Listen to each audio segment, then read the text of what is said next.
যুবলীগ নেতা বাপ্পির নির্দেশে ইনকিলাব মঞ্চের মুখপাত্র শরীফ ওসমান হাদি খুন, জানালেন ডিবি প্রধান শুটার ফয়সাল করিম সহ 17 জনের বিরুদ্ধে চার্জশিট। জাতীয় নির্বাচনের পর বাংলাদেশের উন্নয়ন অগ্রগতিতে ইউরোপীয় ইউনিয়নের আরও বেশি অংশগ্রহণ ও সহযোগিতা চেয়েছেন তারেক রহমান। ঢাকা 17 আসনের দলের নেতাকর্মীদের সাথে মতবিনিময়।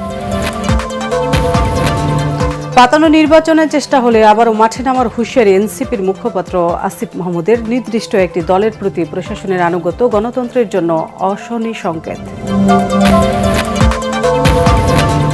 পোস্টাল ব্যালটে নিবন্ধনের সময়সীমা শেষ।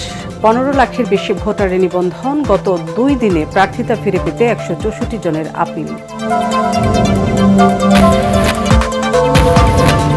এবং মুস্তাফিজ ইস্যুতে ঢাকা দিল্লি সম্পর্কে নেতিবাচক প্রভাব পড়বে মন্তব্য অর্থ উপদেষ্টার। কারসাজি করে গ্যাস সিলিন্ডারের দাম বৃদ্ধি অভিযোগ জ্বালানি উপদেষ্টার।